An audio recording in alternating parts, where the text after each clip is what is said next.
Hola mis queridos amigos, mis amados hermanos en la fe del Señor Jesús. Vamos con un nuevo capítulo de este podcast de regreso a casa. Recuerde que estamos hablando de la historia que la Biblia nos cuenta acerca de aquellos judíos que regresaron del cautiverio e incluso los que se quedaron bajo el dominio de los persas, por allá en el libro de Esther. Muy bien, el capítulo de hoy es el capítulo 30 y se titula 2 minutos. Nos encontramos todavía en Nehemías capítulo 1. Aquí vemos que Nehemías oró al Dios de los cielos por su nación, la cual se encontraba dividida, dolida y en pecado. Lo curioso es que si usted recita esta oración pausadamente, la terminaría en menos de 2 minutos. Sí, tan solo en 2 minutos, Nehemías captó la atención de Dios. Debemos preguntarnos entonces, ¿cuál es la oración que Dios escucha? ¿Cómo puedo yo captar la atención de Dios? Hemos descubierto en nuestro estudio de Nehemías que la oración que acapara la atención de Dios incluye 4 estaciones. En nuestra última entrega, en el capítulo anterior, vimos 2 de ellas. Hablamos de la prioridad de la soberanía de Dios y el reconocimiento de nuestro pecado. Entendemos que cuando oramos adecuadamente buscamos un balance entre la plena confianza que hemos sido invitados para hacerlo y el temor al tomar conciencia de quién es aquel que nos invita. En la oración uno tiene que decir sí, Señor, repetidas veces. Sé que ningún creyente genuino entraría en la oración delante de Dios diciendo, escuche, tengo que decirle algo. O utilizando esos nombres que ni siquiera voy a nombrar aquí para referirse a Dios. Él es el Señor. La verdadera oración pone a Dios en el trono y a la humanidad a sus pies. La oración no comienza con el creyente en la presencia de Dios diciendo, Señor, estoy aquí, sino diciendo, oh gran Señor, aquí estás tú. La oración no es la comunicación de nuestra voluntad a Dios. Por el contrario, es la entrega de nuestra voluntad a Dios. Como vamos a ver en la vida de Nehemías, una buena oración no es que podamos llegar a Dios, sino que Dios llegue a nosotros. Me gusta cómo lo ilustra Charles Swindoll en uno de sus libros. Él habla acerca de la alineación de nuestra voluntad con la de Dios a través de la oración, citando una pregunta de Stanley Jones. Dice allí, si tiro una línea con un anzuelo desde mi bote hacia la costa, la engancho y tiro de ella, ¿acercaría la costa a mí? ¿O me acercaría yo a la costa? Orar no es atraer a Dios hacia el bote, es acercar el bote a Dios. Esta perspectiva de su soberanía moldea la manera en que uno se acerca en la oración. Cuando nuestro Señor Jesús enseñó a sus discípulos a orar, dijo, todo lo que pidieras al Padre en mi nombre lo haré. Eso está en Juan 14:13. Muchos de nosotros, incluyéndome, concluimos nuestras oraciones diciendo en el nombre del Señor Jesús. Esta es la forma bíblica de decirlo. Nosotros llegamos a Dios con la autoridad de nuestro gran sumo sacerdote. Recuerde que orar en el nombre del Señor Jesús significa que al haber terminado usted debería haber orado algo, contando con que el Señor Jesús pueda afirmar lo dicho en su oración con su propio nombre. Pero las palabras de Jesús continúan allí en Juan 14. Él dice, para que el Padre sea glorificado en el Hijo. Las oraciones en las cuales el Señor Jesús puede poner su nombre son las oraciones que reconocen la gloria, majestad, voluntad y designio del Padre.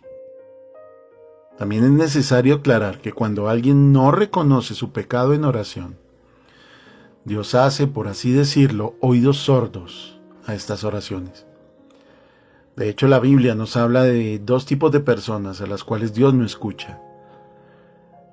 Una son las oraciones de los incrédulos nos dice Salmo 34, 15 al 17, y las oraciones de los creyentes desobedientes, como nos muestra el mismo Salmo 66, versículos 18 y 19.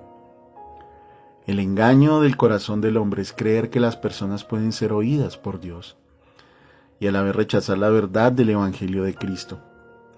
Algunas encuestas muestran que el doble de las personas que creen en el Evangelio oran a Dios. Pregúntele usted a alguien, ¿ora usted a Dios? Le responderá claro que sí, y él ha contestado mis oraciones. Pero pregúntele si cree en Jesucristo, en la obra del Evangelio. Tal vez le conteste que somos un poco fanáticos al preguntar ese tipo de cosas. El apóstol Pedro es muy específico cuando escribe a los hombres casados. Él les dice: maridos, vivan con sus mujeres sabiamente, para que sus oraciones no tengan estorbo. Para el creyente casado, su relación con su esposa es una ayuda o un obstáculo en la vida de oración. Siendo así, es muy probable que algunos de nosotros no hayamos sido escuchados por Dios. Es fascinante pensar que su comunión en la tierra con su esposa afecta a su comunión en el cielo. Pero bueno, dijimos que había 4 estaciones en el camino de la oración. Vamos a ver hoy las 2 últimas, y la tercera de ellas es la escritura. La oración que Dios escucha es la que tiene plena confianza en la Biblia. ¿Sabía usted que la escritura no es un libro de respuestas, sino más bien un libro de promesas? Nehemías, al orar en el capítulo 1, en sus recuerdos, él repite de memoria al menos 10 pasajes distintos de la ley de Moisés, que reflejan las promesas de Dios hacia su pueblo. Para empezar, eleva su oración a Jehová, que es un nombre de cumplidor de promesas. Le remite al tiempo donde Dios le dijo a Moisés, a través de la zarza ardiente, que él iba a guiar a su pueblo Israel fuera de Egipto, a la tierra que fluye leche y miel. Moisés a todo esto dijo: sí, seguro, después me van a preguntar con qué Dios estaba hablando. Dios le dijo: diles que mi nombre es Yo soy el que soy.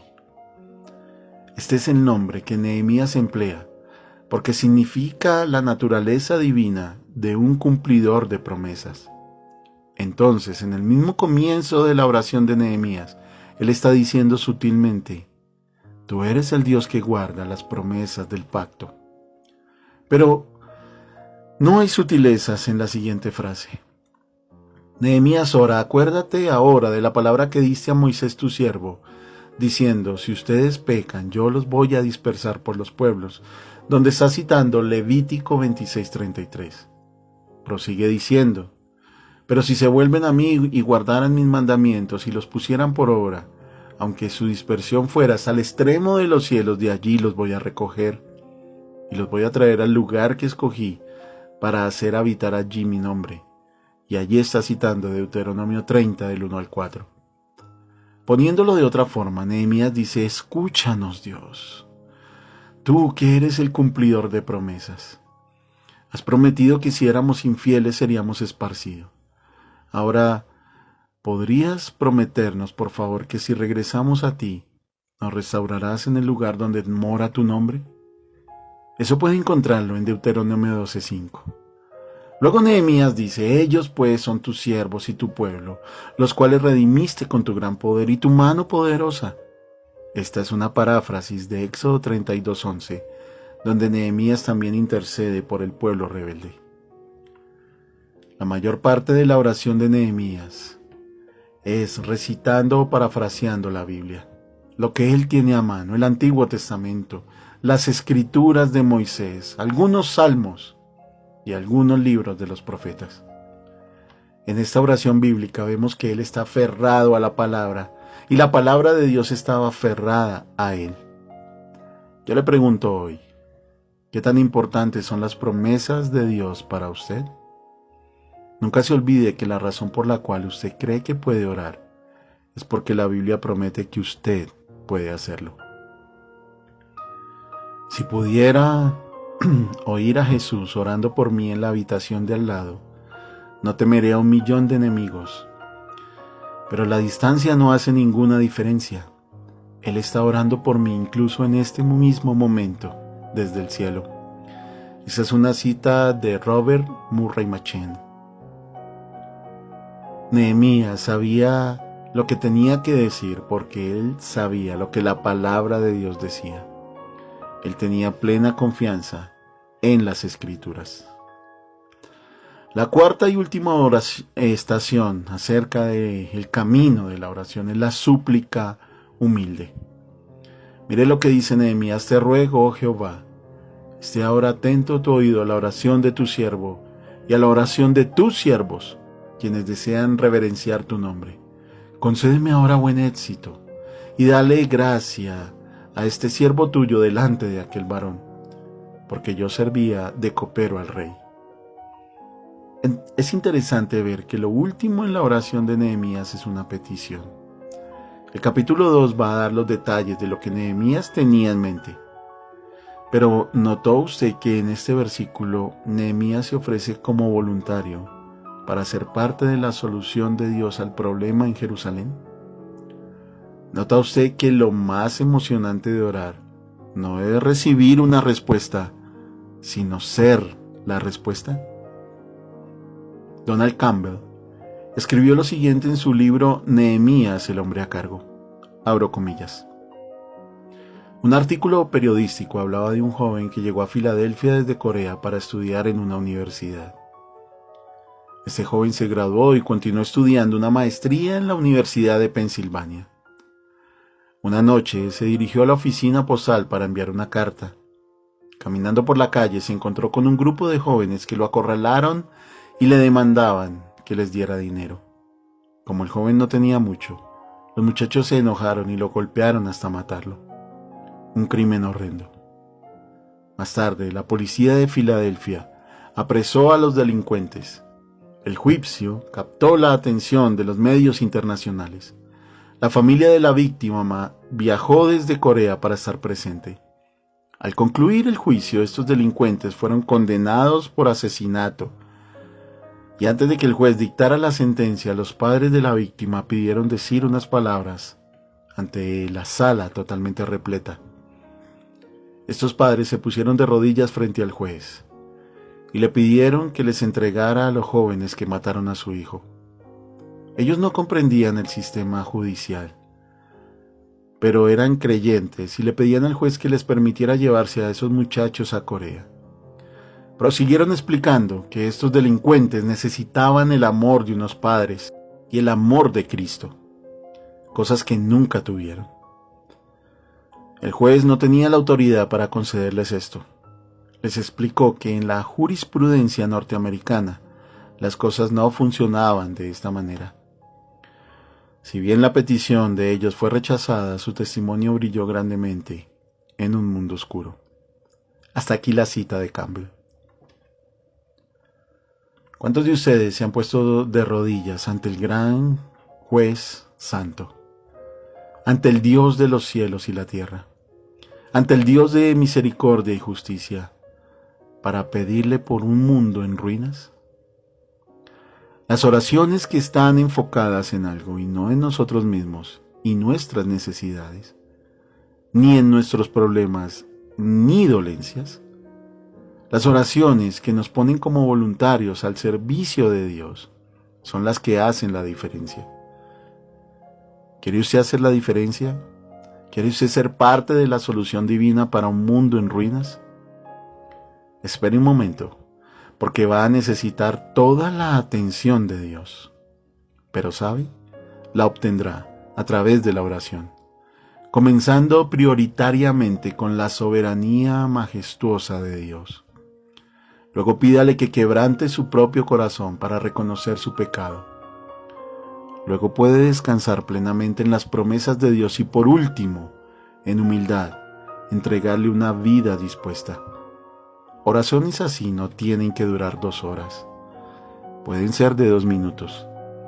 Y cuando usted ore, como lo hizo Nehemías, podrá con confianza concluir su oración con las palabras: en el nombre del Señor Jesús. Amén.